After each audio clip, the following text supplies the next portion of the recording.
जी अस्सलाम वालेकुम, कैफ 5 लेक्चर 49। अच्छा जी, हालात हाजरा पे बात इंशाल्लाह नहीं होगी क्लास में। IS 41 एक हिस्टोरिकल स्टैंडर्ड है, उस पर बात करते हैं।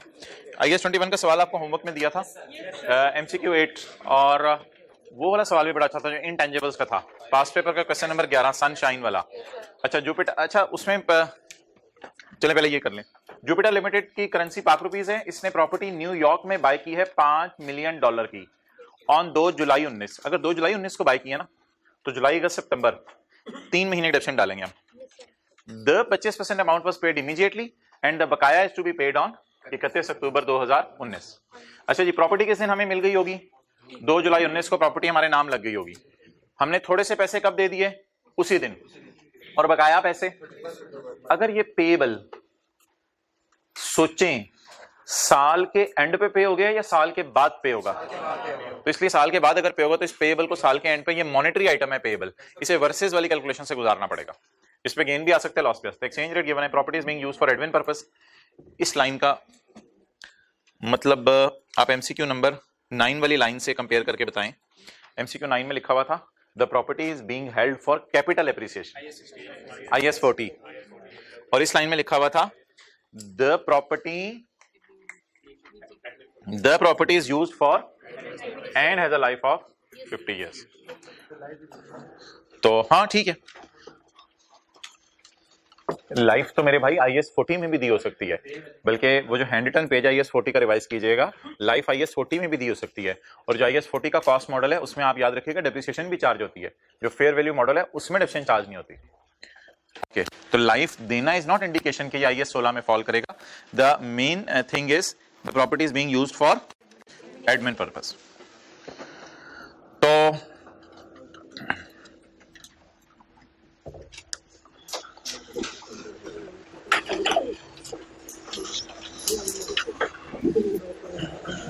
तो इसमें भाई सवाल में क्या क्या पूछा हुआ था उसने वो देख लेते हैं। पहले तो 2 जुलाई को आपने प्रॉपर्टी बाय की, तो कैलकुलेशन हो जाएगी 2 जुलाई को प्रॉपर्टी बाय करने की, $5 इंटू 164, ये 20 हो गया।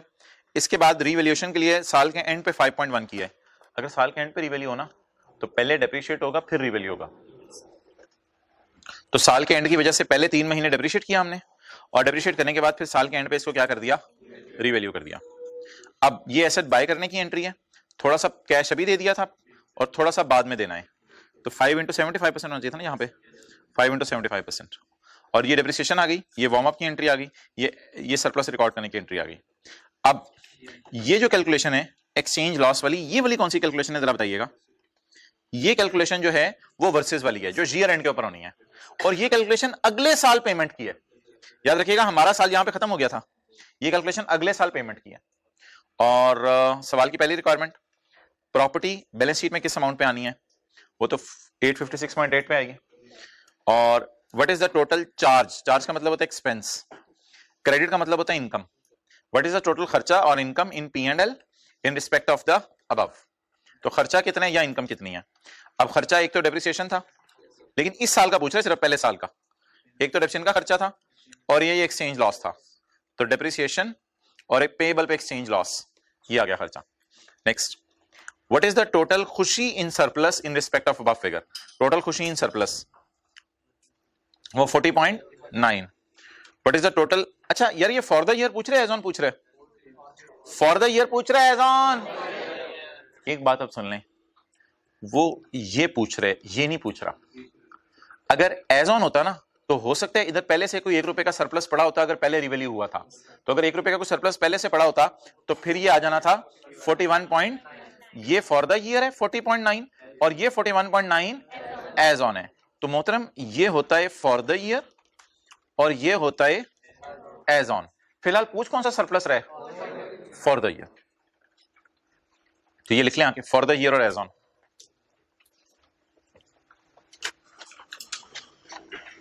Okay, page number 3 425। नेक्स्ट,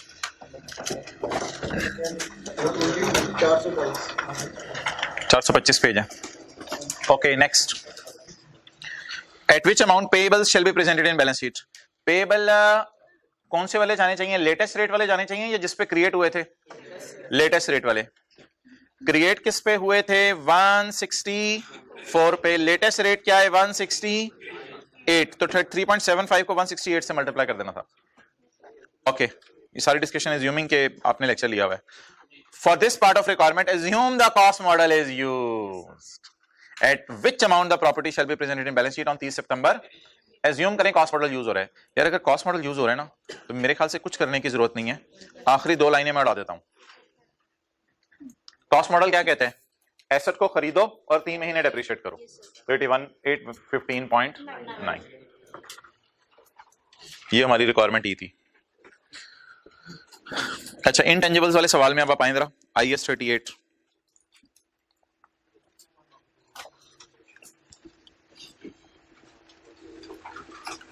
कौन सा सवाल था, पास पेपर का क्वेश्चन नंबर 11।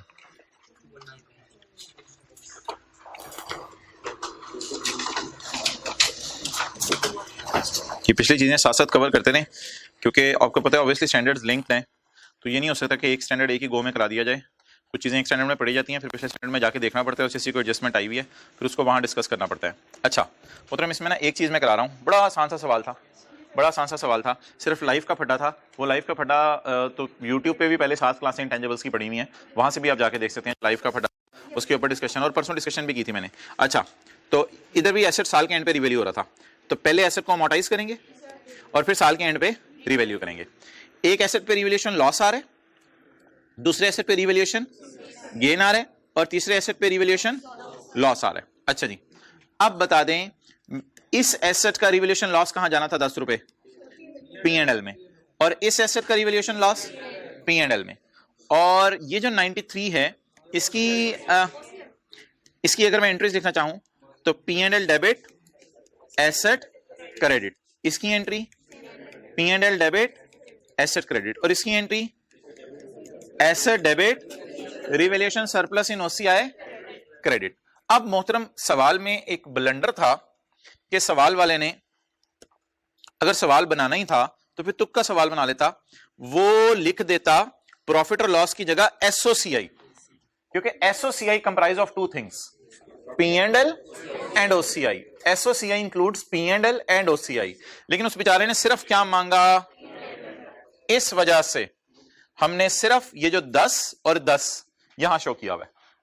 लेकिन अगर वो मांगता SOCI तो मोहतरम अगर SOCI मांगता तो लिख लें OCI में क्या जाता, रिवैल्यूएशन सरप्लस, कितना, किस वाले एसेट का, A का, B का, C का, D का, B का, ये नोट कर लें अगर OCI मांगता। लेकिन ये सवाल का हिस्सा नहीं है, ये सवाल का हिस्सा नहीं है।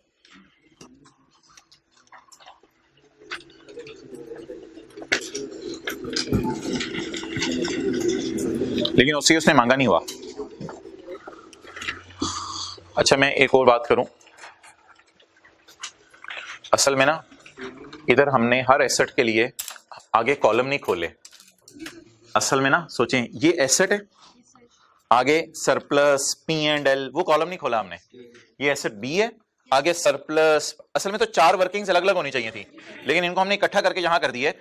और अगली बात, बैलेंस शीट में जो सरप्लस जाता है ना, वो सरप्लस जाता है अगर रिट एज ऑन वाला, अगर कोई रिटेन अर्निंग में शिफ्ट हो जाएगा उसके बाद। तो इस सवाल में ना असल में कोई सरप्लस रिटेन, ये बातें फाइनल अकाउंट की हैं, थोड़ी सी एडवांस में कर रहा हूं, फाइनल अकाउंट में तफसील से समझ आएंगी। ये जो सरप्लस क्रिएट हुआ है कितना इस साल, ये रिटेन अर्निंग में शिफ्ट ही नहीं हो सकता क्योंकि ईयर एंड पे क्रिएट हुआ है। अगर सरप्लस क्रिएट होता साल के शुरू में और फिर आप डेप्रिशिएट करते और डेप्रिसिएशन में ज्यादा डेप्रिसिएशन आती, अभी तो 7 लाख वाली डेप्रिसिएशन चल रही है, तो फिर वो सवाल आना था कि सरप्लस एज ऑन कितने। तो अभी फॉर द ईयर और एज ऑन क्यों बराबर है, फॉर द ईयर और एज ऑन, बैलेंस शीट है, बैलेंस शीट है, फॉर द ईयर और एज ऑन क्यों बराबर है, क्योंकि अभी तक रिटेन्ड अर्निंग में शिफ्ट नहीं हुआ। और जब भी याद रखिएगा साल के एंड पे रिवैल्यूएशन होनी है तो फिर वो सरप्लस जो आएगा, अगर पहली दफा रिवैल्यूएशन हुई है, सरप्लस जो आएगा वही बैलेंस शीट में जाएगा, वही OCI में जाएगा। लेकिन ये एक्सट्रैक्ट्स हैं P&L बैलेंस शीट के, इनको इंशाल्लाह आने वाले दिनों में समझेंगे। तो ये बैलेंस शीट में जा रहे हैं, इसके साथ हमने एज ऑन लिख दिया, और ये क्या था, फॉर द ईयर।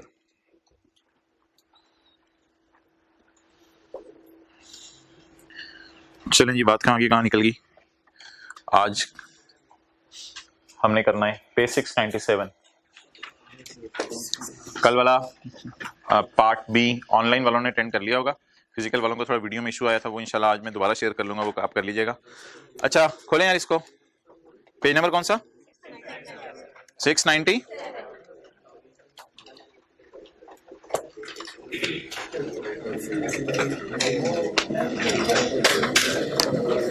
अच्छा आज एक डेफिनेशन हमने पढ़नी है जिसका कल से जरा डिफरेंट चीज है। कल हमने क्या किया था यार, अब ये तो माने कि ये डायग्राम आपने डाउनलोड, ये वाली आपने तस्वीर डाउनलोड कर ली होगी, ये लेक्चर नोट्स के साथ पेज 2 के तौर पे मैंने वेबसाइट पे अटैच की हुई थी। अच्छा कल हमने एक डेफिनेशन पढ़ी थी बायोलॉजिकल एसेट, फिर उसके बाद हमने इसकी एग्जांपल्स पढ़ी थी, फिर क्या पढ़ा था एग्रीकल्चरल प्रोड्यूस और इसकी एग्जांपल्स पढ़ी थी। अच्छा दो चीजें इधर लिखी हुई थी, बायोलॉजिकल ट्रांसफॉर्मेशन और एग्रीकल्चरल। अब इधर तो इतना डिम लिखा हुआ है कि यहां से नजर नहीं आना, लेकिन किताब के अंदर जाते हैं तो किताब में जाके एग्रीकल्चरल एक्टिविटी की डेफिनेशन देखते हैं। तो एग्रीकल्चरल एक्टिविटी की डायग्राम के साथ डेफिनेशन अभी मैं पढ़ा रहा हूं, फिर आगे डायग्राम के बगैर भी डेफिनेशन पढ़ लेंगे।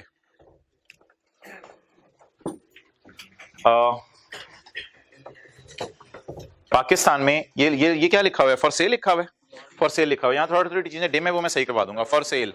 और बिल्कुल बिल्कुल गधा गाड़ी जो होती है उसके लिए पाकिस्तान में गधे जो है वो बड़े भी होते हैं और उनको मैनेज भी किया जाता है, और ऐसी आपको मार्केट भी मिलेगी जहां पे गधे बेचे जा रहे होंगे, और ये जो गधा गाड़ी वाले हैं वहां से जाके गधे खरीदते भी हैं।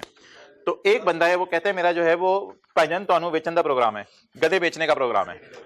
अब ये कौन सी एग्रीकल्चरल एक्टिविटी कर रहा है? अच्छा मुझे ये बताएं, ये मेहनत कर रहा होगा गधा बड़ा हो जाए? वैसे तो अल्लाह बड़ा कर रहे होंगे, लेकिन ये कुछ चारा चूरा खिला रहा होगा। तो क्या ये कोई एक्टिविटी कर रहा होगा या ये खुद ब खुद बड़े होते जा रहे हैं? कोई ना कोई मैनेजमेंट कर रहा होगा। अगर पानी बंद कर दें, चारा बंद कर दें, तो इस बेचारे ने क्या बड़े होना है?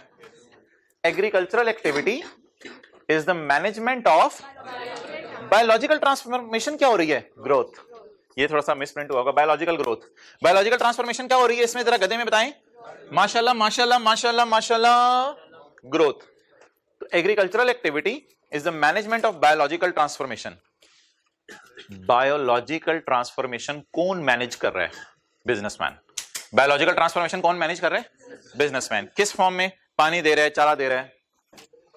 किसकी ट्रांसफॉर्मेशन को मैनेज कर रहा है? Biological asset. क्यों कर रहे हैं manage? For the purpose of sale of that asset, क्योंकि इसने इसको क्या करना है? सेल करना है। अच्छा अब एक मेरा सवाल है आपसे कि बायोलॉजिकल एसेट की ग्रोथ को, इल्फाज सुनते हैं, बायोलॉजिकल एसेट की ग्रोथ को मैनेज करना ताकि उसे बेच सकें is called as agriculture activity. जी आगे जरा नीचे चीजें आ रही हैं और ये सारी बातें आएंगी। अच्छा एक सवाल आपसे और करता हूं। इसी तरह कोई बंदा है, उसने जो है वो गाय खरीद के रखी है कि यार अगली दफा ईद के ऊपर ना इनको बेचना है जाके मैंने लाहौर में। तो कसूर के गांव में उसने 50 गाय खरीद के रख ली और साल उनको खिलाया पिलाया मोटा किया। तो वो भी एग्रीकल्चरल एक्टिविटी कर रहा है। कैसे? वो मैनेज कर रहा है ग्रोथ को गाय की ऑफ बायोलॉजिकल एसेट। मकसद उसका है गाय को बेचना। लेकिन यार सारे लोग बायोलॉजिकल एसेट्स को बेचने के लिए तो नहीं रखते।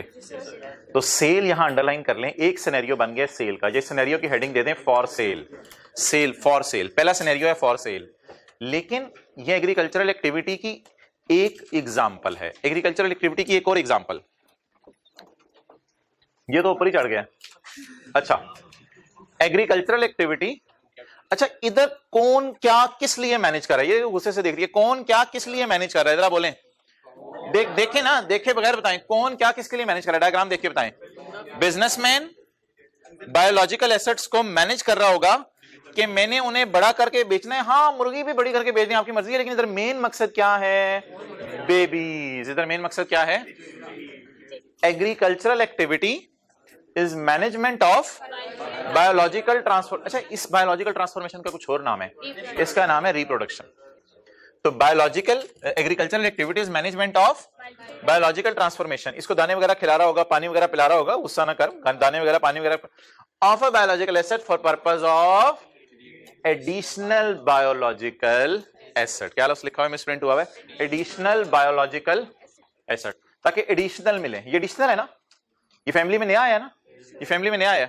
ओके लेकिन यहां भी बात नहीं रुकती, ये लिखा हुआ है एडिशनल बायोलॉजिकल एसेट, यहां भी बात नहीं रुकती।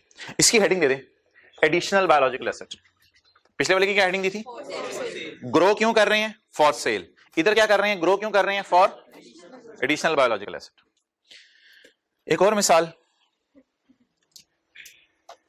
कल वो बंदा शीप क्यों रख रहा था? For sale? No no no no no no no. कल वो बंदा शीप क्यों रख रहा था? हाँ इन द एंड सेल कर ही देगा, वो तो अलग बात है, उसको फिलहाल छोड़ें। कल शीप क्यों कर रहा था? फॉर सेल नहीं। कल शीप क्यों कर रहा था? एडिशनल बेबीज लेने के लिए। शायद उसका मकसद नहीं था एडिशनल बेबीज लेना, लेकिन आ जाते थे तो अल्लाह की तरफ से शुक्र करता था। लेकिन मेन मकसद शायद शीप का वूल था। इसी तरह मैंने माना कि गाय वाला 15 साल बाद गाय को बेच देगा, लेकिन मिल्कमैन का मेन मकसद 15 साल दूध निकालना होता है। तो अब देखें, agricultural activity is the management of biological transformation of a biological, ऐसे ऊपर देख लिया, of a biological for the purpose of harvesting agriculture produce, for the purpose of harvesting. तो इधर हेडिंग अब बनेगी harvesting agricultural produce, for the purpose of harvesting agricultural produce from that asset. इस asset से एग्रीकल्चरल प्रोड्यूस निकालनी है। अच्छा अब आप मुझे बताएं,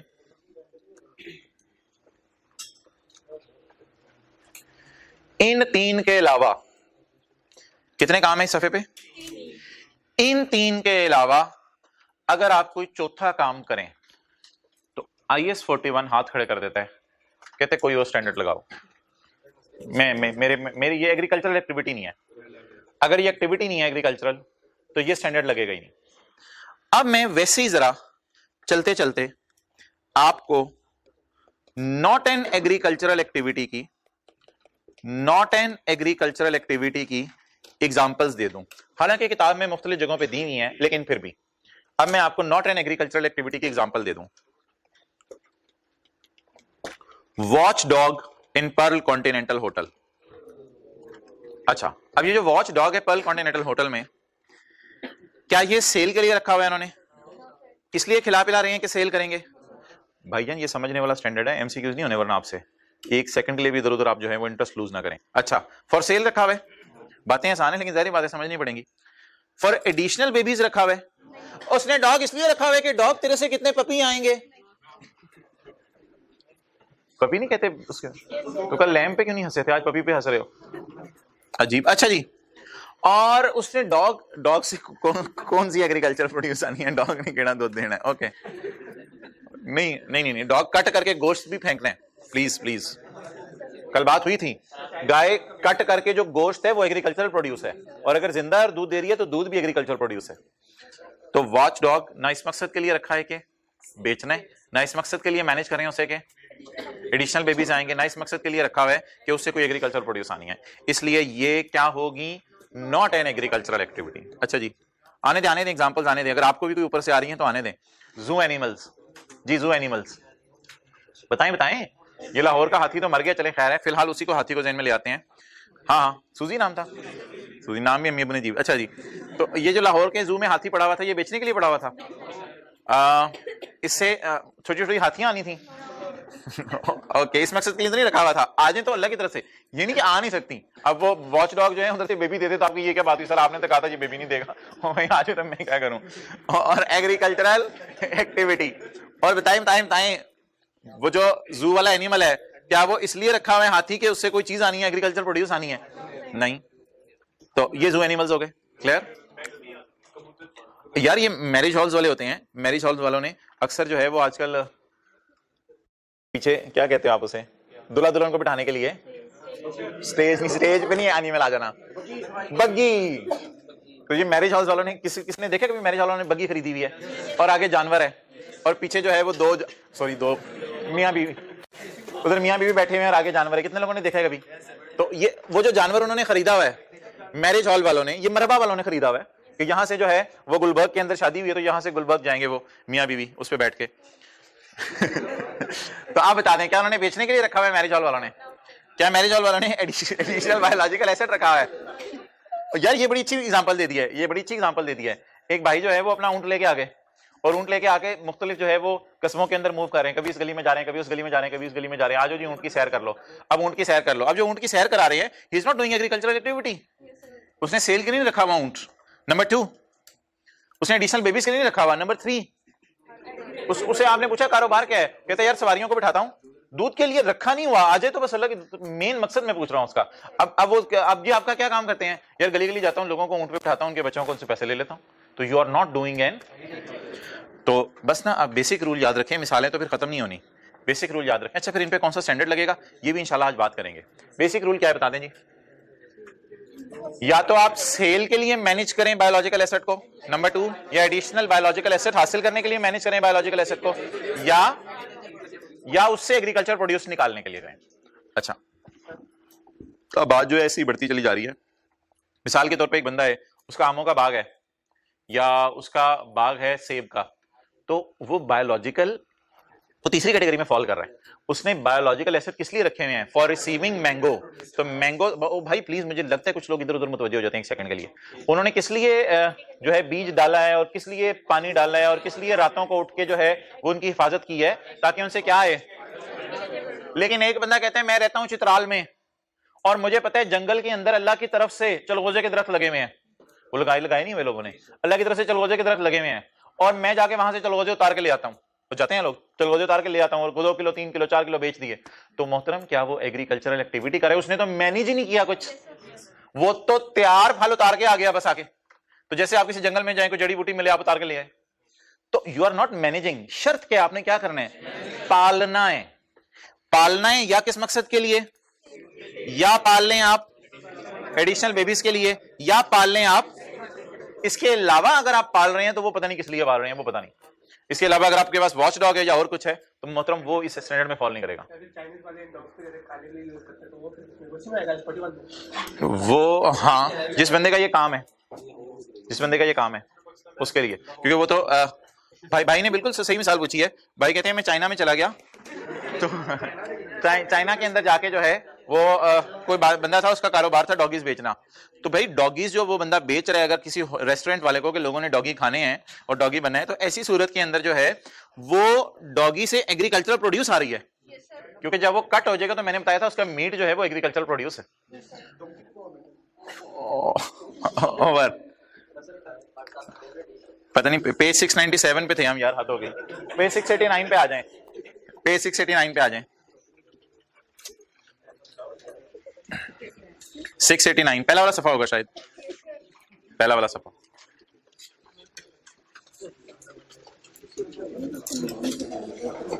अच्छा ये कल वाली डायग्राम जो है ना, इसमें कुछ चीजें हैं, ये इंशाल्लाह मैं आपको बुक पे भी लिखवा देता हूं। कल वाली डायग्राम में एग्रीकल्चरल एक्टिविटी क्या होती है, it is a management of biological transformation of a, या तो सेल करने या क्रिएट करने एडिशनल, या for purpose of harvesting agricultural produce. और सेल करने के लिए रेयरिंग ऑफ काउस, काउस को चराना पड़ता है, घास खिलाना पड़ता है। फिश फार्मिंग क्या होती है, आपको लिखने की जरूरत नहीं, मैं बुक पे लिखवा देता हूं। फिश फार्मिंग क्या होती है, फार्म हाउस बनाना, उसमें तालाब बनाना, उसके अंदर मछलियों को लाके डालना, मदर मछलियों को लाके डालना, उनको खाना खिलाना, और खाना खिलाने के बाद एडिशनल बेबीज पैदा करना, या उनको बड़ा करके बेचना, जो भी आपका मकसद हो। तो that is called as fish farming. बारीक बारीक सी बातें एमसीक्यूज में पूछने लग गए। अभी मैं फिश फार्मिंग को कंपेयर करूंगा, जो लोग दरिया में कश्ती लेके चले जाते हैं और मछलियां निकाल के ले आते हैं, फिर इन दोनों में डिफरेंस बताऊंगा। लेकिन अभी फिश फार्मिंग मैंने आपको एक्सप्लेन कर दिया है। फार्म हाउस आपने खरीदा, तालाब खुद बनाया, तालाब बना के पानी खुद डाला, और फिर वहां मछलियों को छोड़ा। Purpose of creating additional by calf from cows, cows के बेटे का नाम क्या होता है, calf. For the purpose of harvesting agriculture, wool from, milk from cow, picked leaves from trees, picked fruits from trees, picked fruits, okay। तो बहरहाल ये पेज हमारा ऑलमोस्ट ओवर हुआ, तो बजाय के वो सफे पे रहें, क्योंकि वो डायग्राम और तस्वीर आपको भूल भुला जानी है। तो एग्रीकल्चरल एक्टिविटी में बता दें, नंबर 1 क्या है, सेल। अब मैं बुक पे आ गया हूं ना, पेज 689 पे, और सेल में हमने क्या मिसाल ले लिया यार, बता दें अभी। फिश फार्मिंग, फिर बुक पे लिख लेते हैं ना ताकि याद रहे, फिश फार्मिंग, और क्या लिखा था इधर यार, इतनी तो याद रखा करें ना। रेयरिंग ऑफ काउस को चराना है, किस लिए चरा रहे हैं काउस को, फॉर सेल। दूध वाला तो पॉइंट 3 हो जाएगा ना, रेयरिंग ऑफ काउस। अच्छा जी, या फिर क्या मकसद होता है, for purpose of creating additional babies. इसमें क्या मिसाल लिखी हुई थी इधर, किसी को याद हो, काफ, पपी, ठीक है, बंटी बंटी किसका बेटा होता है, चिक्स, चूचे, चूचे, okay. Agricultural activity is the management of biological transformation. आखिरी सिनेरियो क्या है, for the purpose of harvest क्या क्या किया जाता है, वूल, मिल्क, मांजोस एंड सो ऑन। अच्छा यार, ये बार बार लफ्ज यूज हो रहा है, biological transformation, biological transformation, biological transformation. एक बात याद रखिएगा, आपने मैनेज करना है बायोलॉजिकल ट्रांसफॉर्मेशन को, आपने मैनेज करना है बायोलॉजिकल, मैनेज का मतलब है तालाब खरीदना है, मेहनत करनी है, गाय, क्या चीज, बाइक तो पहले आप करोगे ही ना, बाय करके उनको कुछ ना कुछ अपने पास अरसा रखोगे फिर बेचोगे ना, उस दौरान आपको मैनेज करना पड़ेगा। फौरन अगर बेच दिया तो वो तो और बात है, मैनेज करना जरूरी है। अच्छा, बायोलॉजिकल ट्रांसफॉर्मेशन क्या होती है जी, बायोलॉजिकल ट्रांसफॉर्मेशन बार बार लफ्ज यूज हो रहे हैं, ट्रांसफॉर्म, ट्रांसफॉर्म, या तो ग्रोथ या प्रोडक्शन या डीजनरेशन या प्रोक्रिएशन या रिप्रोडक्शन। क्या मतलब है इन सारी बातों का। एनिमल्स में देखें, एसेट, एसेट की बात करें, एसेट डेप्रिशिएट भी हो जाता है, इंपेयर भी हो जाता है, रिवैल्यू भी हो जाता है। तो बायोलॉजिकल एसेट्स ग्रो भी हो जाते हैं, प्रोडक्शन भी हो जाती है, डीजनरेशन भी हो जाती है। What is growth, calves grow in mature, पहले काव होते हैं, बड़े हो जाते हैं तो कैटल बन जाते हैं, जानवर बन जाते हैं। ट्रीज ग्रो, पहले सीड होता है फिर ट्री बन जाता है।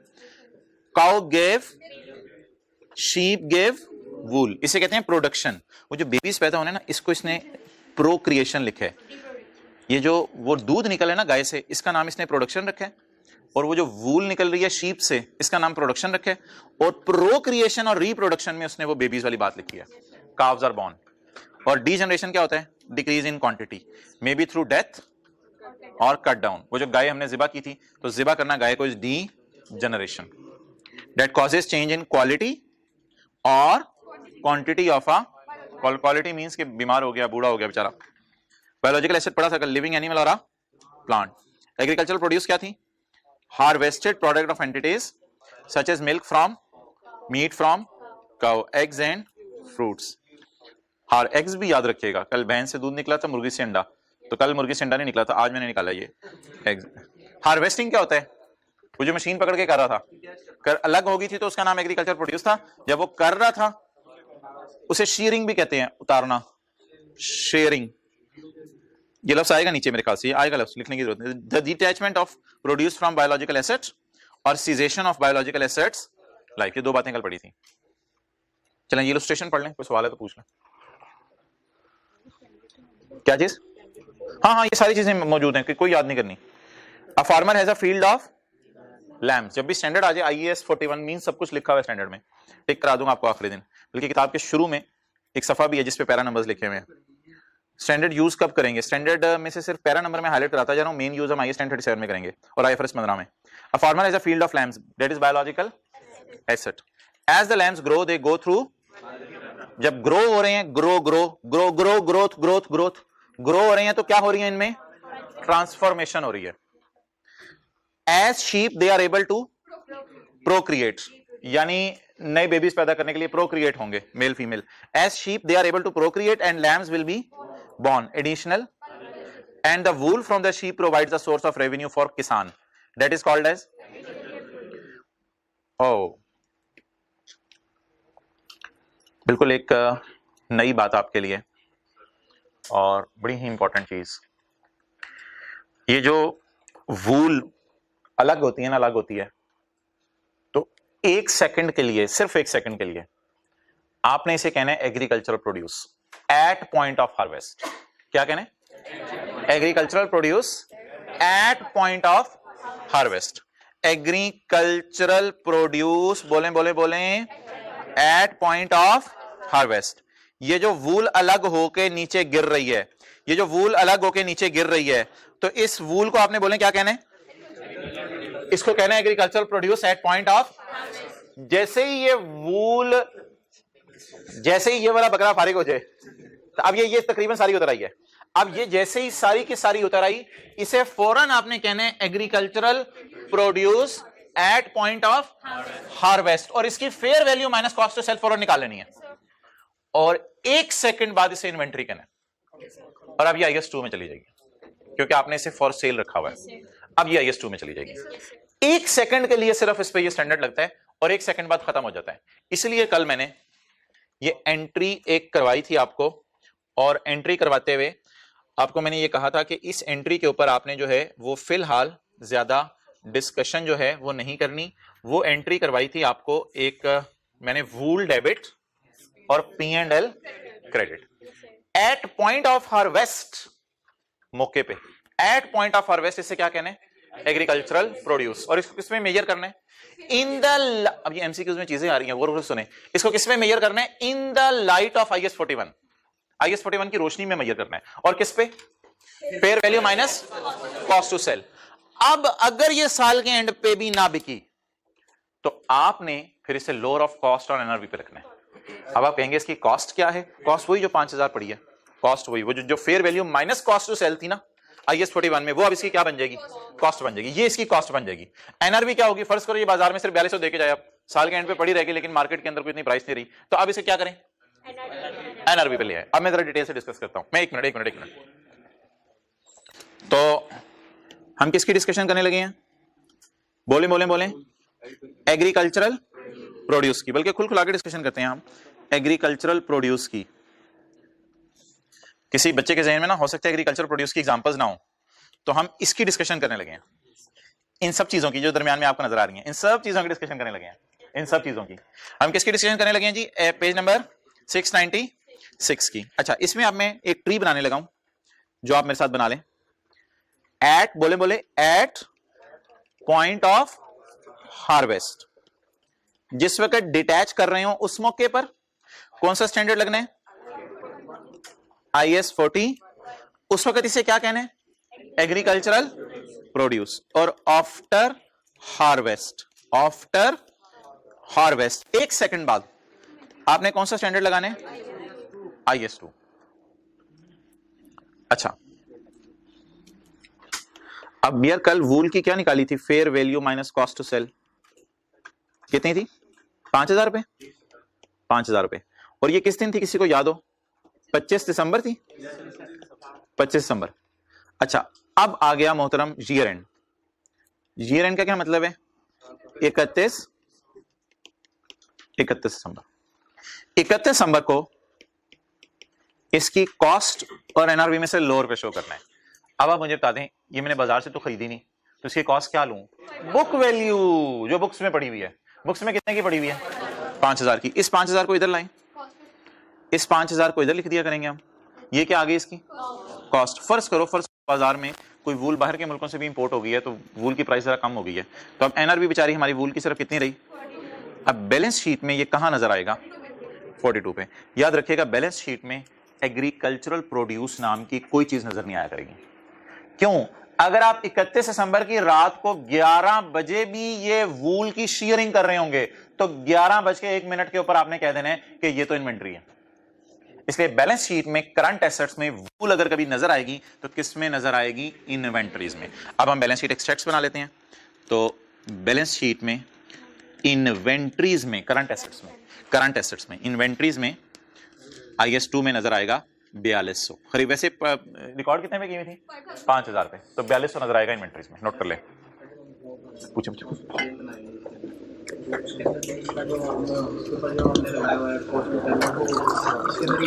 अब ना उस बात को छोड़ देंगे बस।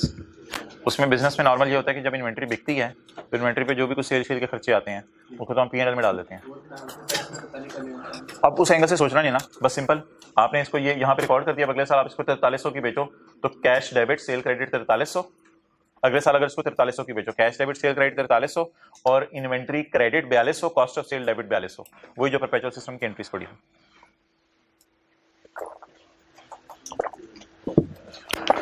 तो IS41 एग्रीकल्चरल प्रोड्यूस पे कब लगता है? At the point of harvest. After point of harvest IS41 नहीं लगता। ठीक है जी, वापस आ जाएं। ये सारी इन चीजों को कैसे ट्रीट करना है? जिस वक्त ये चीजें उतारी जा रही हैं, डिटैच हो रही हैं। कितना खूबसूरत लफ्ज़ है डिटैच। इससे भी अलग हो रहा है, मुल्क निकाला जा रहा है, फ्रूट्स उतारे जा रहे हैं, पत्ते उतारे जा रहे हैं, डिटैच हो रही हैं जब ये चीजें। IS41 मैयर किस पे करना है? Fair value minus cost to sell पे। ठीक है जी, मेरे ख्याल से काफ़ी होगी अब थ्योरेटिकल डिस्कशन। न्यूमेरिकल शुरू करते हैं। फ्रेश माइंड से थ्योरेटिकल डिस्कशन कर ली थी। लेकिन ना मैं एक चीज़ आपको आज हाईलाइट करवा दूं। ये ना स्कोप जो है ना IAS 41 का, ये आपको समझ नहीं आएगा जब तक कि हम स्टैंडर्ड खत्म ना कर लें। और इंशाल्लाह ये स्टैंडर्ड कल खत्म हो जाएगा, परसों हमने IFRS 8 शुरू करना है। IAS 41 क्या मतलब IAS 12 की तरह इसको 20 दिन में लेके जाएं? अच्छा जी, IAS 41 कल इसका पास पेपर का एक सवाल आया है, वो करना है। IAS 41 applies to agricultural produce at point of harvest. Foreign authors ने तो IAS 2 और IAS 41 को 4-5 सफ़ों पे अपनी किताबों में खत्म किया हुआ है, CCA की किताबों ने, क्योंकि ये दो छोटे छोटे स्टैंडर्ड हैं, IAS 2 और IAS 41। Agricultural produce at point of, IAS 41 कब लगता है? Agriculture produce at the point of harvest. ऊपर और नीचे वाली बात नहीं पढ़नी। हाँ, एक बात पढ़ ली, IAS 41 किन पे लगता है? Biological assets. आगे नहीं पढ़ना। चलें जी, इधर आ जाएं आप, सवाल शुरू करना शुरू करें। वो क्वेश्चन 4, 5 और 6 आज करने हैं। कल वाला क्वेश्चन 1 निकाल लें, उसके आगे 4, 5 और 6 है। पेज नंबर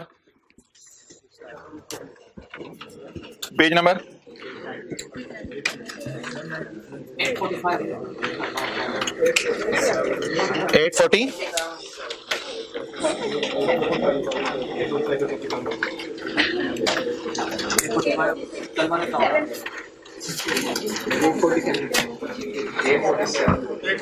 जी बिल्कुल 847।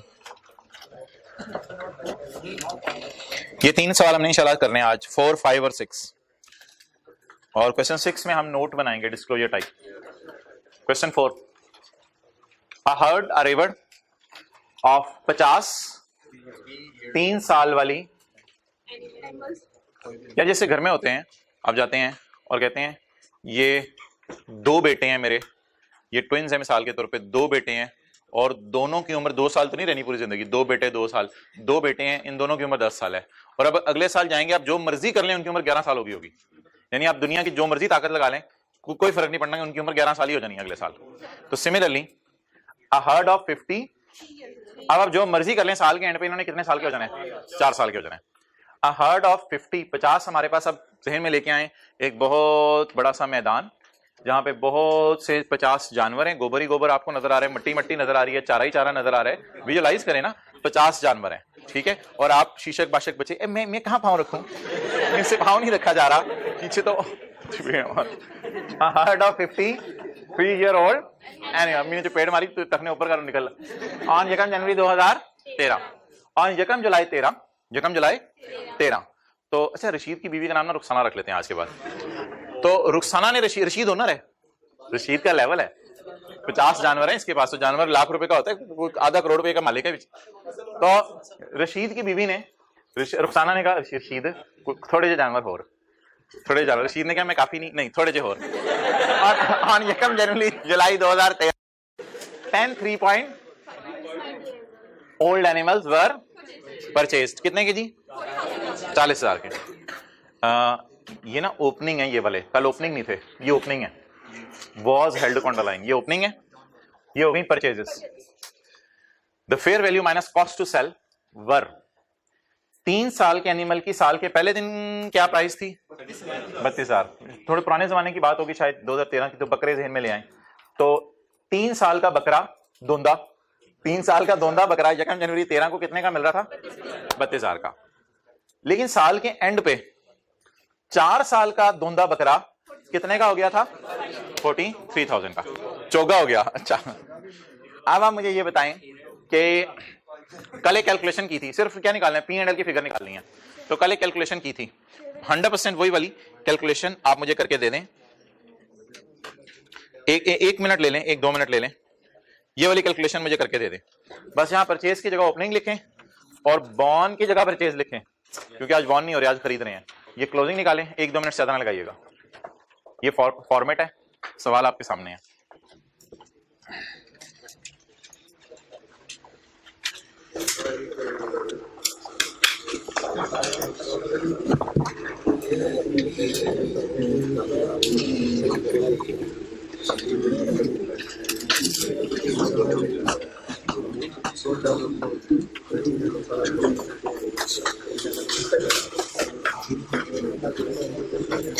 डेटा भी आसान होता है, सवाल भी आसान होता है, पढ़ते हुए समझ भी आ जाती है। जब रजिस्टर पे जाता है ना उस वक्त समझ नहीं आ रही थी क्वांटिटी कितनी है और उम्र कितनी है, और क्वांटिटी का क्या करना है, उम्र का क्या करना है, ये जरा बस थोड़ा सा सोच लें, फिर मैनेज हो जाएगा।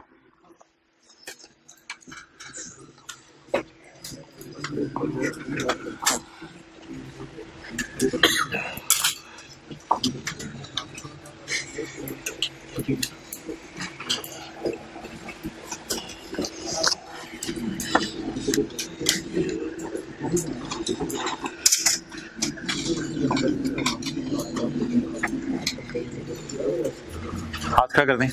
डन। 1 2 3 लोगों ने कर लिया। घर से करके आए थे, अगले दिन के भी लेक्चर नोट्स डाले हुए थे हमने।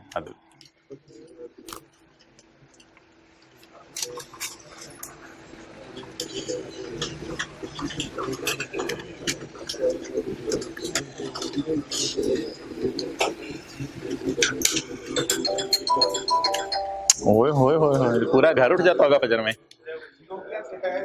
अच्छा जी, साथ वाले को प्लीज मेरे रशीद बस कर दे यार, हाथ होगी तेरे से 60 जानवर नहीं संभाले जा रहे। ओके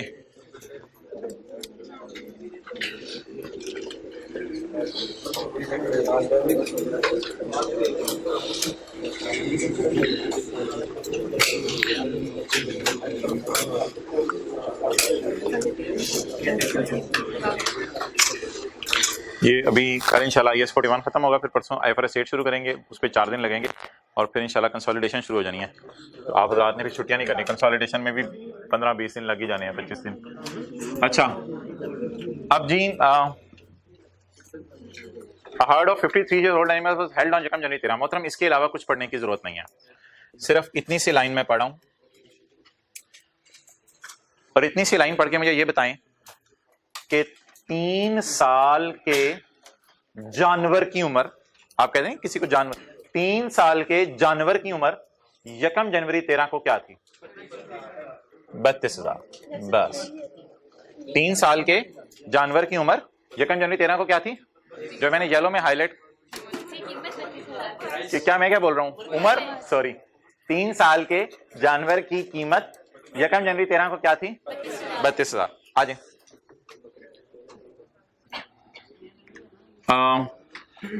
उसी तरह आप लोगों ने ये लिखना है तो लिख लें, date, description, asset, revaluation, surplus और P&L डालने की जरूरत नहीं होती, इसमें सारे P&L में जाता है, इस तरह रिवैल्यूएशन में होता था। यकम जनवरी 13 ओपनिंग कितने साल के हैं? 3 साल के। अच्छा मुझे क्वांटिटी बताएं। 50 जानवर हैं, एक जानवर कितने का? 16 लाख। नेक्स्ट, यकम जुलाई 13 को 10 जानवर 3.5 साल वाले खरीदे, जिनको मैंने कितने का खरीदा है? 40,000 का।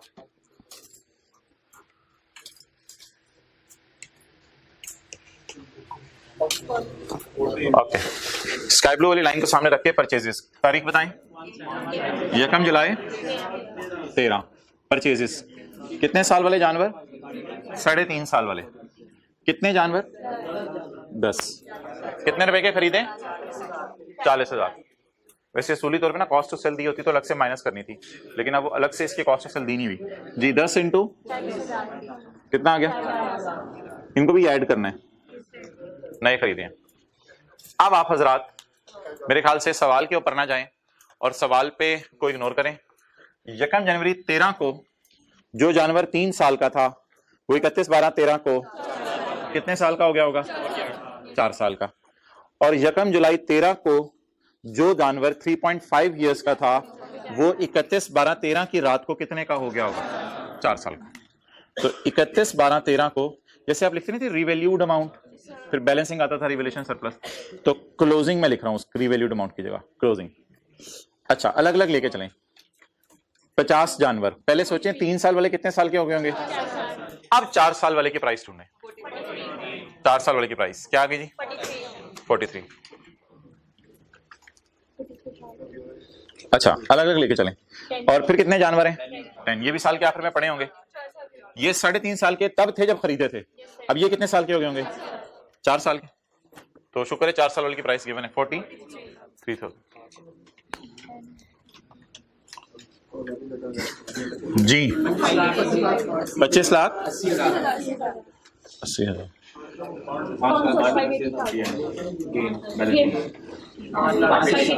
5 लाख 80,000। जनरल एंट्रीज क्या गलती क्या हुई थी बता दें, जिसने जो गलती की ताकि बाकी ना करें। 10 को मल्टीप्लाई नहीं किया था 43,000 से। लेकिन जो आप लोगों ने खरीदे होंगे वो भी साल के एंड पे आपके पास ही पड़े होंगे। और गलती क्या हुई थी? हाँ कर सकते हो, ठीक है कोई मसला नहीं। अच्छा जनरल एंट्रीज बता दें। BA debit, bachelor in arts debit और कैश क्रेडिट। तो बायोलॉजिकल एसेट डेबिट, ओपनिंग की एंट्री नहीं होती। और इसकी एंट्री बताएं।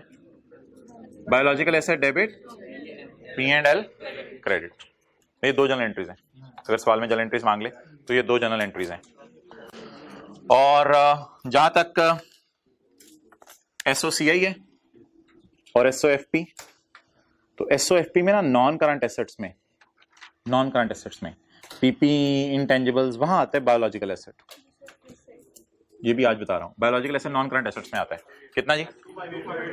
2580, क्योंकि ये जानवर वगैरह भी करंट नहीं मारते, नॉन करंट। 2580,000। और SOCI में P&L में, OCI में P&L में चेंज इन, बोले change in fair value, change in fair value. साल के शुरू में कुछ और थी, एंड पे कुछ और होगी। कितनी? 5,80,000। ये अल्फाज जरा नोट करें जो मैंने यूज किए, चेंज इन फेयर वैल्यू और बायोलॉजिकल एसेट। अच्छा एक मजे की बात सुने, ये इंशाल्लाह कल इस पे बात होगी। वैसे इन लोगों का ना P&L कुछ सेल वगैरह से इतना शुरू नहीं होता, क्योंकि सेल पे इनको कोई खास गेन लॉस आता नहीं। सेल को इन लोगों को इसलिए सेल पे खास गेन लॉस आता नहीं, क्योंकि ये जो जानवर पड़े होते हैं ना, ये ऑलरेडी साल के एंड पे आप फेयर वैल्यू पे ले गए होते हैं, तो इसलिए बेचने के वक्त कोई खास इनको गेन लॉस आता नहीं। तो इसलिए इनका जो P&L शुरू होता है ना, वो शुरू ही यहां से होता है। लोगों के P&L शुरू होते हैं सेल से, इनका P&L कहां से शुरू होता है? Change in fair value, change in fair value. या कोई बेबी बॉर्न हो गया या और कुछ हो गया, तो इन लोगों के P&L में ग्रॉस रिसीट जिसे आप कहते थे ना, वो सेल वगैरह नहीं आती, यही वाली चीजें आती हैं इन लोगों के P&L में। बहरहाल कल एक P&L हमने बनाना है, फिलहाल इस बहस को छोड़ें। हाँ वो कल एक P&L बनाना है, उसमें सेल भी कराएंगे इंशाल्लाह, कल करवाएंगे सेल। आज सेल नहीं करवाना, रुखसाना ने मना किया हुआ है रशीद को, अभी जानवर नहीं बेचने। क्वेश्चन 5।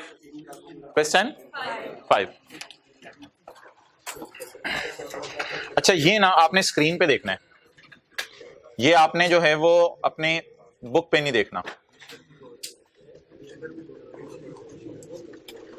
हर्ड ऑफ 20 4 साल वाले जानवर है, ओपनिंग है, वॉज हेल्ड, ओपनिंग है, किस दिन पड़े हुए?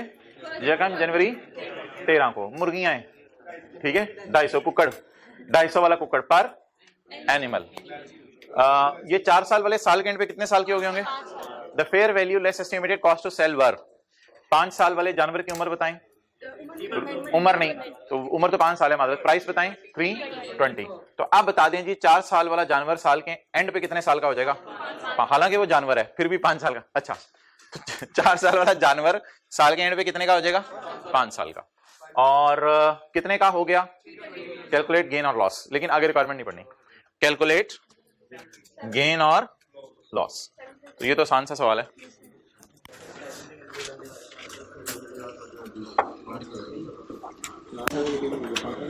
जी बताएं जी, ओपनिंग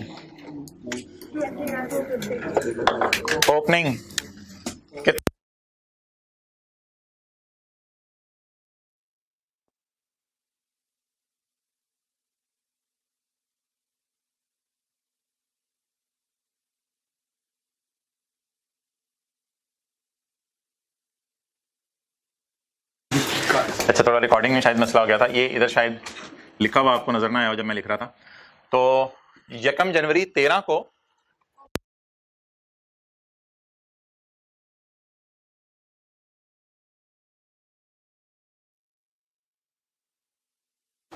अच्छा जी ये सवाल चल रहा था 20 4 साल वाले जानवर कितने के हैं जी?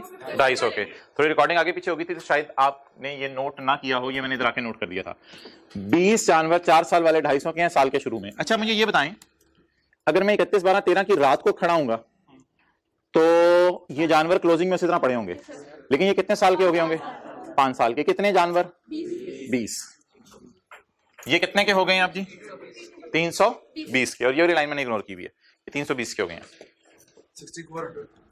20 इंटू 320 6400। क्लियर? तो गेन कितना आ गया? 1400।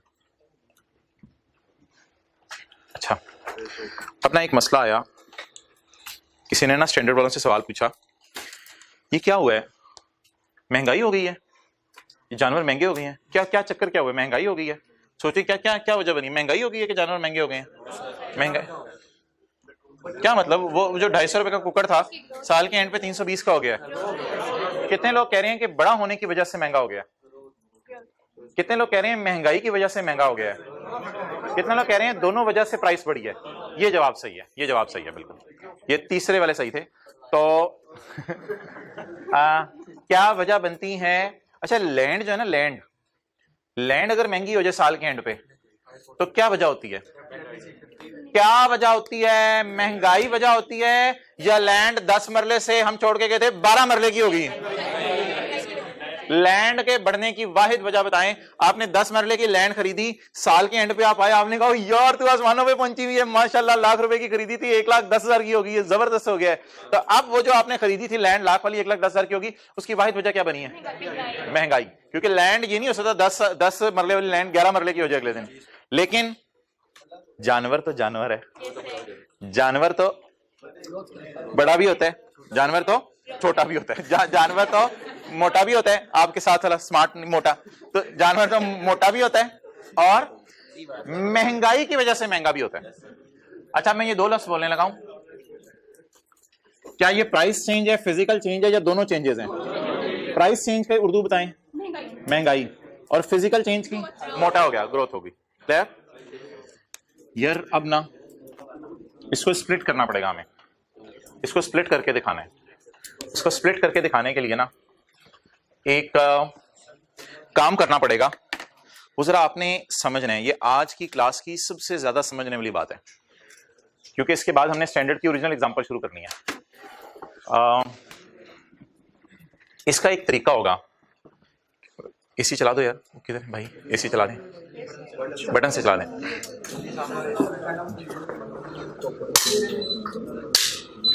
इंशाल्लाह सबसे ठंडा ये वाला है, आप वो गर्म वाला चला दो। अच्छा इधर लाओ अबू बकर। आपको अगर एक प्राइस पता चल जाए तो आप प्राइस और फिजिकल चेंज को अलग अलग कर सकते हैं। वो कैसे? 4 साल वाला जानवर हमारे साल के शुरू में हमारे पास पड़ा हुआ था, और हमने साल के शुरू में जब उस मुर्गी के सर पे हाथ फेरा, हमने कहा माशाल्लाह 4 साल की है। साल का एंड आया तो थोड़ा सा हमें ऊपर करके हाथ फेरना पड़ा, कद भी बढ़ गया था, माशाल्लाह कितने साल की हो गई है? अब अगर कोई बंदा हमें आके साल के एंड पर किसी और की 4 साल वाली मुर्गी की कीमत अगर बता देना तो ये मसला हमारा हल हो जाएगा, क्योंकि हमारी मुर्गी तो साल के एंड पे 5 साल की है। लेकिन मुझे साल के एंड पे कोई ऐसी मुर्गी चाहिए, लेवल देखिएगा मेरा, साल के एंड पे मुझे ऐसी मुर्गी चाहिए जिसकी एज 4 साल हो, इससे मेरा मसला हल हो जाएगा। अब वो जब मैंने किसी और की मुर्गी की प्राइस छुपाई हुई थी ना, वो मैं आपको दिखाने लगा हूं। ये क्या है यार? 4 साल का एनिमल हमारे साल के एंड पे 300 के, हमारा एनिमल तो नहीं है ये, मैं आई एम डैम श्योर हमारा एनिमल नहीं है। हमारा एनिमल साल के शुरू में कितने का था? साल के एंड पे 5 साल का। तो ये फिर क्या है यार? मेरे तो ख्याल से ये किसी का एनिमल है, हमारा एनिमल कम से कम ये नहीं है। लेकिन एक इंफॉर्मेशन तो पेपर में दे दी ना उसने हमें, कि मार्केट में अगर मैं जाऊं तो मार्केट में जाके पता तो चला सकता हूं ना आजकल माशाल्लाह 4 साल वाले कुक्कड़ कितने के हो गए हैं। अब मैं 3 लाइनें आपके सामने लिखने लगा हूं, जो आपने ही मुझे लिखवानी है। 1 जनवरी 13, 4 साल वाला हमारा जानवर कितने का है? 250 का। 31/12/13, 5 साल वाला हमारा जानवर 320 का। हमारा जानवर साल के शुरू में कितने साल का था? हमारा जानवर साल के एंड पे कितने का? किसी का जानवर साल के एंड पर अगर 4 साल वाला अल्लाह करे मार्केट से हमें मिल जाए, और साल के एंड में 4 साल वाले जानवर मिल जाएंगे, किसी का जानवर 4 साल के हमारे साल के एंड पे अगर 4 साल का हो तो फिर वो कितने के? 300 का। अब आप मुझे बता दें 50 रुपए ये हैं और 20 रुपए ये हैं। वैसे तो जानवर हमारा ना 70 रुपए महंगा हो गया, हमारा जानवर 70 रुपए महंगा हो गया, लेकिन इसमें 50 रुपए ये वाले हैं, जिसको मैं रेड मार्कर से बताऊं, 50 का ये डिफरेंस है और 20 का ये वाला डिफरेंस है। आपने अब मुझे बताना है कि 50 रुपए कौन सी चेंज है, प्राइस चेंज है या फिजिकल चेंज है? उसके लिए बहुत लॉजिकल सी बात करूंगा मैं। ये साल गुजरा है और फिजिकली हमने जानवर की उम्र को सेम रखा है, फिजिकल चेंज कांस्टेंट रखी है, ये है साल की वजह से ये महंगाई की चेंज है। अच्छा, जो भी कह दो आप। नेक्स्ट, अब हमने डेट कांस्टेंट कर दी, डेट कांस्टेंट कर दी और एज बढ़ा दी। अब आप बता दें, मैंने डेट कांस्टेंट कर दी और बोले क्या बढ़ा दी? एज बढ़ा दी। ये कौन सी चेंज है? Physical change. एक्सेलेंट। तो आप बता दें फिजिकल चेंज कितनी है? 20 और प्राइस चेंज 50 रुपीज। और देखें ना यार, हम क्या कहेंगे इसमें, हम मैं मिसाल दे रहा हूं, वैसे तो इंसानों के गुनाहों की वजह से महंगाई आती है, लोग समझते हैं इमरान खान की वजह से, लेकिन जो उर्फे आम में चल रहे हैं मैं वही बोलता हूं। तो हम जाके इमरान खान को पकड़ेंगे, इमरान खान ओ भाई साल के शुरू में ये वाला कुकर 250 का मिलता था, अब वही वाला कुकर 300 का मिल रहा है, अल्लाह भला करे तब्दीली का। तो हम इमरान खान को जाके पकड़ेंगे और इधर हम जानवर को शाबाश है, माशाल्लाह यार चुपके रखे काम। 4 साल वाला तो कितने का हो गया? 5 साल का हो गया। हाँ, 4 साल वाला 5 साल का हो गया। तो फिजिकली कितनी चेंज आई है जी? 20 रुपए। क्लियर? ये कॉन्सेप्ट है, बड़ा इंपॉर्टेंट है, बड़े गौर से आपने इसको नोट करना है। इसको ना आप ऐसा कर लेना, सवाल की वर्किंग बना लें। अब मैं सवाल की रिक्वायरमेंट पढ़ के इसका दोबारा सोल्यूशन बनाने लगा हूं। अब इसका दोबारा सोल्यूशन बनाने लगा हूं क्योंकि सवाल में तो 20 जानवर है ना, सेपरेटली मैंने फिजिकल चेंज भी बतानी है और जाएंगी दोनों ही P&L में, लेकिन जरा डिस्क्लोजर पर्पस के लिए मुझे अलग अलग आपने बतानी है। तो अब इसी को मैं सॉल्व करता हूं दोबारा। इधर ही रखो, पहले एक दफा मैं बात रिपीट कर दूं। अगर जानवर 4 साल का ही हो और साल बाद महंगा हो जाए तो हम कहेंगे महंगाई बढ़ रही है, और अगर एक ही दिन खड़े होकर 4 साल और 5 साल के जानवर की कीमत पता चले तो फिर तो इसका मतलब है इसकी ग्रोथ हुई है। ठीक? अब यहां पे आप मुझे कैलकुलेशन करवा दें, कैसे होगी कैलकुलेशन। ये वाली कैलकुलेशन की भी आपने, बहुत अच्छी बात है। सवाल की रिक्वायरमेंट ये नहीं थी, बिल्कुल करेक्ट सॉल्यूशन था, लेकिन सवाल की रिक्वायरमेंट ये नहीं थी। अब मैं सही वाला आंसर नोट करने लगा हूं, आंसर नंबर 5। ओके जी, वहीं से शुरू करें। 1 जनवरी 13, ओपनिंग कितना है? 20 इंटू 255,000। अच्छा, अब P&L को मैंने स्प्लिट करना है किस किस में? Number A, number B, price change और फिजिकल चेंज। अच्छा, अब आपने करना क्या है, आपने मेथोडोलॉजी समझे। प्राइस चेंज को पकड़ना है 50 को और मल्टीप्लाई कर देना 20 जानवरों से। 20 जानवरों की प्राइस चेंज हो गई। प्राइस चेंज कितने रुपए है?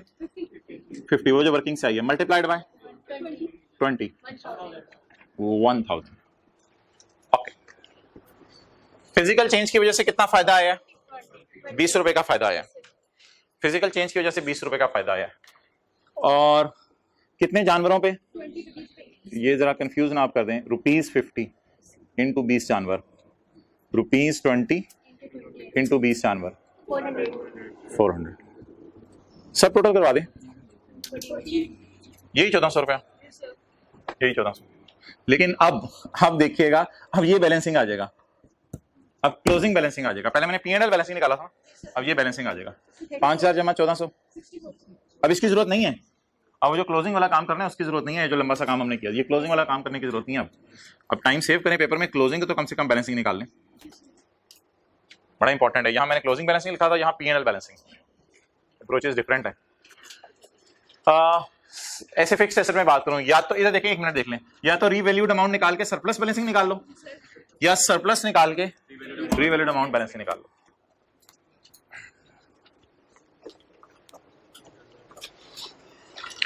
लिखें आप यहां, जब प्राइस ऑफ फिजिकल चेंज अलग मांगेगा तो 3 डेट्स वाली वर्किंग किया करेंगे। जब प्राइस ऑफ फिजिकल चेंज अलग मांगेगा तो 3 डेट्स वाली वर्किंग किया करेंगे।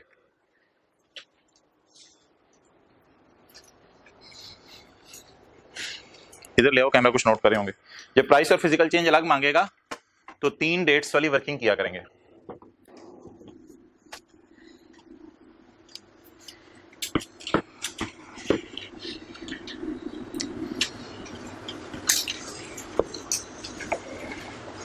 अच्छा, एक मैं छोटी सी बात यार कर जाऊं इधर, क्योंकि आपने आज जाके इसकी रिवीजन करनी है। आज मैंने कोई होमवर्क नहीं देना, दिया भी तो कोई 5-10 मिनट का होगा।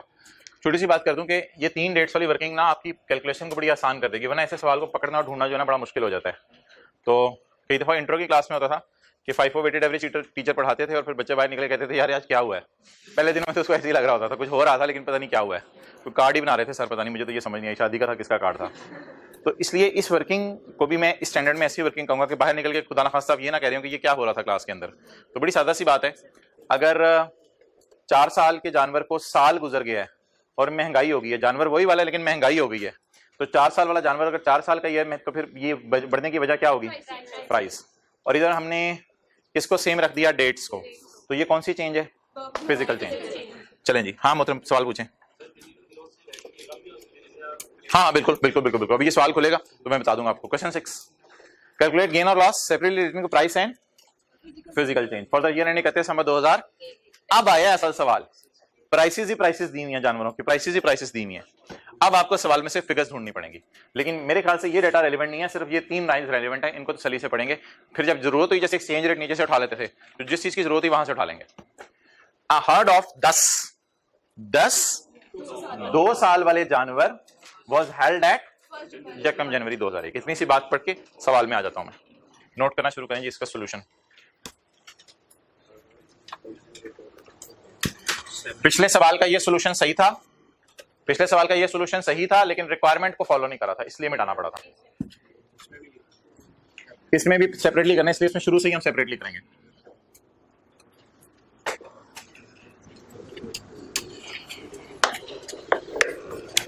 वर्किंग छोड़े पर बस मेन आंसर में भी कैसे कर दीजिएगा। हाँ जी,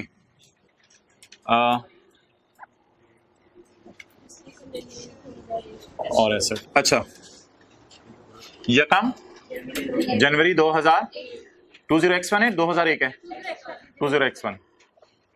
ओपनिंग कितने साल वाले? 2 साल वाले। मैं आप जो उम्र है ना, उम्र को रेड मार्कर से लिखूंगा जहां भी लिखनी हुई। 2 साल वाले कितने जानवर हैं? 10 जानवर। अच्छा मोहतरम, फिलहाल मैं इजी मार्क्स गेन करूंगा और यकम जनवरी 1 को खड़े होके 2 साल वाले जानवर की उम्र देखूंगा। कितने रुपए के जी? 100 के। एक जानवर 100 के, पर unit fair value minus cost of sale वाले फॉलोज। तो एक जानवर 100 के, हमारे जानवर कितने हैं? 10। तो कितने के रुपीस? 100 का। क्वांटिटी 10 1000। अच्छा, अब दो ना मैं नीचे हेडिंग्स दे दूं, एक प्राइस चेंज, एक फिजिकल चेंज।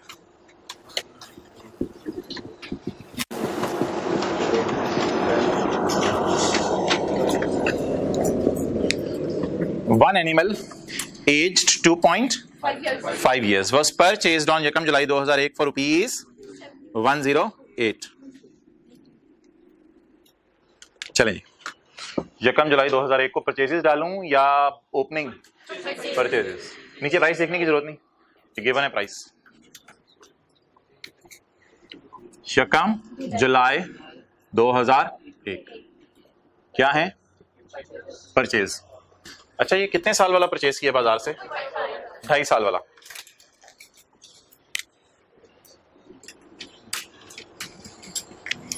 कितने रुपए का? 108। इधर लाओ कैमरा। 1 animal into 1 animal. साल के शुरू में 10 एनिमल्स थे। 108।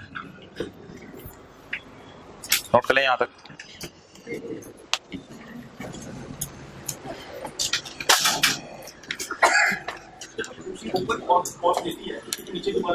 ये 108 वैसे कंफर्म किया उसने कि फेयर वैल्यू यही है। क्या चीज? फिर आप जो फेयर वैल्यू माइनस कॉस्ट चलो फिर बोलोगे। अच्छा जी, next green highlighter and 1 animal was born on. अब जी इसको तो छोड़ें। येलो में हमारे कौन से एनिमल्स हैं? 10 साल के शुरू वाले। स्काई ब्लू में जो नया खरीदा। और 1 एनिमल वाज बोर्न ऑन यकम जुलाई 2001। इसकी ना उम्र आपको ऑब्वियसली नहीं देगा क्योंकि 0 ईयर्स है, लेकिन इसकी प्राइस के लिए मुझे नीचे आना पड़ेगा। 0 ईयर्स का एनिमल यकम जुलाई 1 को जरा ढूंढ लें। 0 ईयर्स का न्यू बॉर्न, तरतीब से दी हुई है शायद चीजें, जैसे जैसे मुझे चीज चाहिए होती है फौरन आ जाती है, तरतीब से दी हुई है। 70। तो न्यू बॉर्न एनिमल। अच्छा यार, इसमें ना 2 राय हैं। कुछ लोगों की राय है कि न्यू बॉर्न को परचेज के नीचे डाल दें, लेकिन स्टैंडर्ड वाला कहता है यार न्यू बॉर्न को भी फिजिकल चेंज में डालो। तो बस न्यू बॉर्न को फिजिकल चेंज में डालना एक आदत है। फिजिकली चेंज यानी पहले जानवर नहीं था, अब फिजिकली आ गया। महंगाई की वजह से आया, माँ ने महंगाई की वजह से बेबी दिया है। प्राइस चेंज का तो इसमें कोई तुक नहीं बनती ना, लेकिन क्या फिजिकली आप देखें तो जानवर नहीं आ गया होगा, तो फिजिकल फॉर्म में चलता फिरता नजर आ रहा होगा। इसलिए बस स्टैंडर्ड वालों ने राय दिया यार इसको डायरेक्ट ही फिजिकल चेंज में डाल दिया करो, लेकिन इन द ईयर एंड दोबारा इसकी प्राइस और फिजिकल चेंज में जो याद करा दीजिएगा वो होगी, वो मैं अभी आपसे बात करता हूँ। फिलहाल इसको इधर डालने की बजाय फिजिकल चेंज में डाल दें। अच्छा जी, नहीं, फिजिकल चेंज का मतलब क्वांटिटी की इंक्रीज भी हो सकती है। New born. अच्छा जी, उम्र बताएं मुन्ने, कितने साल का है? मैं साल नहीं बताऊंगा साल। कितने का है? 0 ईयर्स। रुपीज 70। कितने पैदा हुए हैं जरा देखते हैं। एक ही पैदा हुआ इस साल, 2-4 जेद होते हैं। ओके, रुपीज 70 इंटू बोले 1 एनिमली, छोटी सी बॉर्न हुई है, तो कितना हो गया? 70। नो एनिमल्स वर सोल्ड, मेहरबानी तेरी, नो एनिमल्स वर डिस्पोज्ड। ये बड़ी लाइन पढ़ के मजा आता है, मतलब रिलैक्स हो जाता है। नो एनिमल्स वर सोल्ड और नो एनिमल्स वर डिस्पोज्ड। अच्छी बात है, शुक्र है। ना एनिमल बिके और ना एनिमल मरे भी लिखा हुआ है। बिके नहीं, बस सोल्ड और डिस्पोज्ड एक ही चीज है, कोई एनिमल बिके नहीं। अच्छा मोहतरम, आप क्या करना है, यहां पे अब हम पॉज लेते हैं और पॉज लेके बताएं हमारे पास टोटल जानवर कितने हैं? 12। 10 कौन से वाले? साल के शुरू वाले। एक कौन सा? जो नया खरीदा है। और एक चुन्नू मुन्नू। कितने जानवर हैं टोटल? हैं सारे ही जानवर, चुन्नू मुन्नू भी जानवर ही है। ठीक है। अच्छा, अब सवाल पता क्या होता है? सवाल ये राइज होगा कि सवाल को छोड़ दें, सवाल को छोड़ के साइड पे चले जाएं और 3 वर्किंग्स खोलें। 10 जानवर जो ओपनिंग वाले हैं उनके लिए अलग, जो परचेज है उनके लिए अलग, और जो न्यू बॉर्न है उनके लिए। थोड़ा सा काम लेंथी होगा, लेकिन ये फिगर्स आपको ढूंढनी आसान हो जाएंगी। हल्का सा काम लेंथी होगा, लेकिन एरर फ्री काम होगा। अच्छा, कौन कौन सी कैटेगरीज हैं जानवरों की? ओपनिंग, ब्लू मार्कर, कोई नहीं। ओपनिंग की एक वर्किंग करूंगा मैं, और किसकी? परचेज की वर्किंग करूंगा, और न्यू बॉर्न की। लेकिन फिलहाल ना मुझे जानवरों की क्वांटिटी से कंसर्न नहीं है, फिलहाल मुझे जानवरों की क्वांटिटी ना बताइएगा। अच्छा, अब आप मुझे 3 डेट्स लिखवाएंगे। 3 डेट वर्किंग शुरू कर लेंगे ना हम, 3 डेट्स लिखवाएंगे। 1 जनवरी, इसके लिए जो सबसे पहली डेट है ना, उसके लिए आप यहां से हेल्प ले लें। 1 जनवरी 2000। न्यू बॉर्न की भी डेट बेशक लिखवानी है, लिखवा दें। क्या थी? 1 जुलाई 2001। 1 जनवरी। अब ना आइसोलेशन में चीजों को देखें, अलग अलग हो गए। इस बात को छोड़ दें, इस बात को छोड़ दें, सिर्फ इसको देखें। 1 जनवरी 1 को ओपनिंग वाले जानवर कितने साल के थे? तो 1 जनवरी 2001 को ओपनिंग वाले जानवर कितने साल के थे? 2 साल के। Clear? No need to go on white board, जब जाना होगा तब मैं जाऊंगा। इधर देखें, अभी यानी स्क्रीन की तरफ जाने की जरूरत नहीं है। 2 डेट्स अब आपने मुझे लिखवानी है हिम्मत करके, वो आप मुझे खुद लिखवाएं। 2 अगली डेट्स क्या होंगी? पहले तो मैं आपको अपने जानवर की बात बता दूं कि मेरे वाला जानवर साल के एंड पे एक्सेलेंट 3 साल का हो जाएगा। लेकिन एक डेट मुझे और चाहिए जो मुझे फिर हेल्प कर देगी प्राइस और फिजिकल चेंज अलग अलग करने की, क्योंकि ये तो प्राइस और फिजिकल चेंज दोनों आ जानी है। फिर कौन सी डेट चाहिए? एक्सेलेंट, 31/12 की डेट चाहिए। ईयर एंड की डेट आपने लिखनी है हमेशा। हमारे जानवर की उम्र लिखूं या किसी का जानवर? किसी का जानवर अगर हमारे साल के एंड के ऊपर कितने साल का हो जाए? 2 साल का हो जाए। बाकी इधर प्राइसेस आप खुद ही लिखेंगे, मैं आपको टाइम दे दूंगा, वो छोड़े। तीसरी लाइन भी एक डालनी है। इधर आ जाए। परचेज 1 जुलाई 2000। जानवरों की क्वांटिटी अभी ना बताइएगा मुझे। 1 जुलाई 2001। ये जो जानवर बाय किया ये कितने साल का था? 2.5 ईयर्स का। फिलहाल हमारे जानवर की बात कर लें, ये साल के एंड पे कितने साल का हो जाएगा? 3 साल का हो चुका होगा। हमारे वाला जानवर अगर साल के एंड पे 3 साल का हो चुका होगा तो किसी का जानवर 2.5 साल वाला मुझे चाहिए। किसी का जानवर मुझे 2.5 साल वाला चाहिए। किस दिन? 31/12/2001 को। एंड इन द एंड आखिरी बताएं। आखिरी आप खुद लिखें, यहां तक नोट करें, आखिरी खुद ट्राई करें। ना सवाल की तरफ, स्क्रीन की तरफ देखने की जरूरत नहीं, फिलहाल इधर ही देखें बस।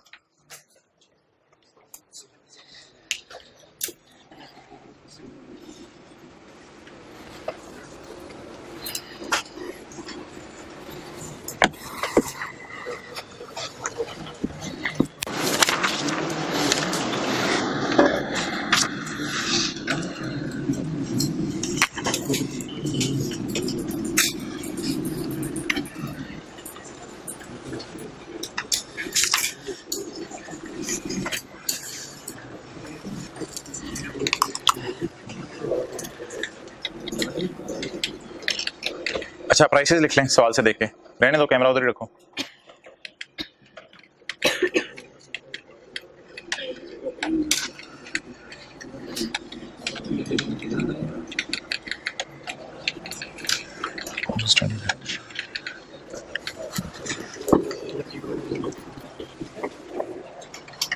जी हजरात, प्राइसेस बताना शुरू करें।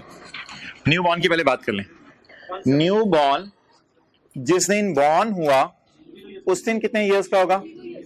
0 इयर्स का। हमारे वाला न्यू बॉर्न 6 महीने बाद, साल का एंड 6 महीने बाद आ गया ना असल में, 6 महीने बाद कितने साल का हो जाएगा?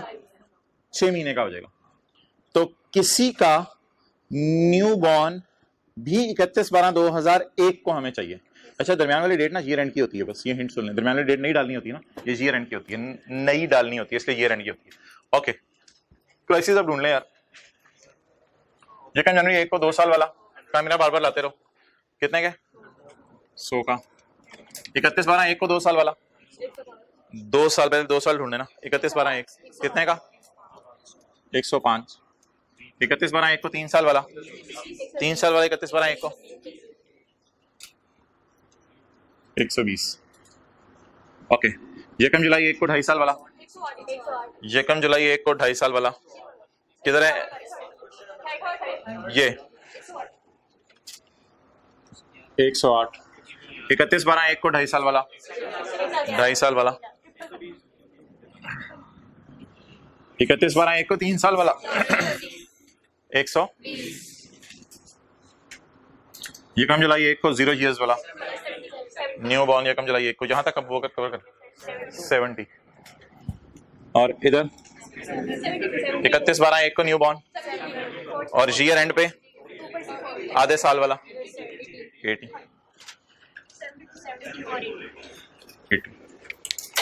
अच्छा जी, अब इनका डिफरेंस कितने रुपए? 5 रुपए। इस तरह पेपर में करने की जरूरत नहीं, बस कैलकुलेटर पे ही शो कर दीजिएगा। 15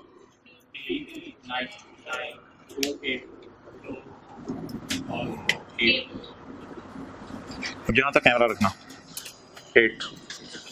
चलें जी, अब आप पकड़ें। प्राइस चेंज में 3 हेडिंग्स दिखाएं और फिजिकल चेंज में 3 हेडिंग्स बताएं। प्राइस चेंज में 3 हेडिंग्स बताएं।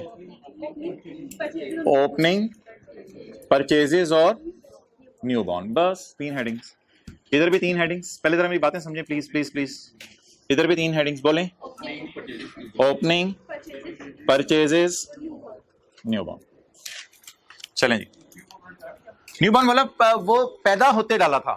ईयर एंड पे भी तो मोटा हुआ होगा, वो पैदा होते डाला था। तो ये बात बड़ी भाई ने अच्छी पूछी है, न्यूबॉर्न पैदा होते डाला था, अब 3 हेडिंग्स दें, opening purchase newborn, opening purchase newborn, quantity बताएं जानवरों की। 10 1 1 10।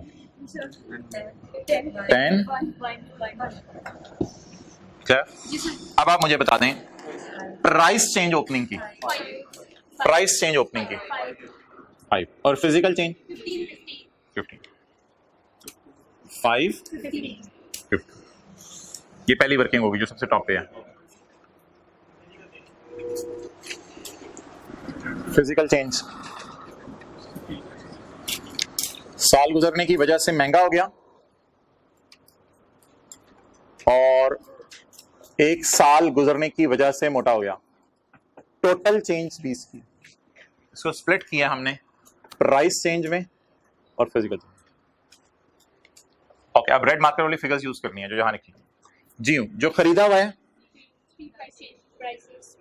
प्राइस चेंज कितना 3 और फिजिकल चेंज 9।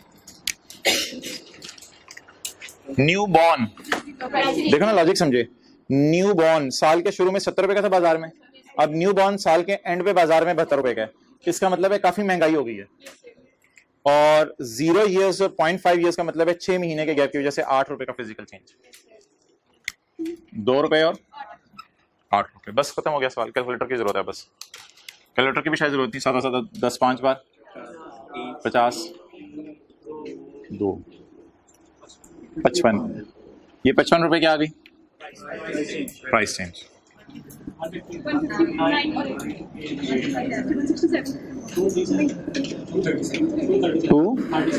230 ये क्या आ गई फिजिकल चेंज। सवाल खत्म। क्लोजिंग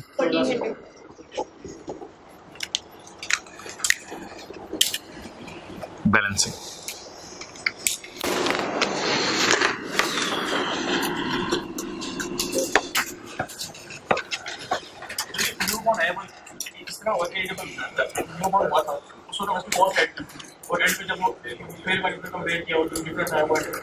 हाँ बिल्कुल, इस वक्त हमने 70 रुपए का, साल के एंड पे 80 रुपए का हो गया था, 80 रुपए का हो गया था। तो ये 2 जमा 8 70 जमा 2 जमा 8 80 रुपए इसमें पड़े हुए। ओके ठीक है, इस पे कोई सवाल है तो इंशाल्लाह मैं कल ले लूंगा। बैलेंस शीट में कितना जाएगा 1400 और P&L में 55 प्लस 47। इसमें तस्वीर खींच लेता हूँ, कल इंशाल्लाह इस पे डिस्कशन कर लेंगे। अच्छा इधर आए भाई, कैमरा इधर लाओ। Here we are very very very unlucky के पेज नंबर 850 पे एक धमाका है आपके लिए। पेज नंबर 850 पर आए आप, तो हमारे पास सोल्यूशन इसका नहीं है। तो अब क्या करेंगे आप, कल सोल्यूशन आप लोग करके आ जाएंगे, फिर सबका कंपेयर कर लेंगे। तो इस तरह के सवाल में से कितना टाइम लगेगा आपको 15 मिनट 10 मिनट कह रहे हैं कुछ। ट्राई कीजिएगा और मजा ये आएगा कि सोल्यूशन अवेलेबल नहीं है तो दाएं बाएं वाले को पिक्चर भेजनी पड़ेगी, फिर वो बताएगा सही है या नहीं। ओवर। कल इंशाल्लाह डिस्कस करेंगे इसको।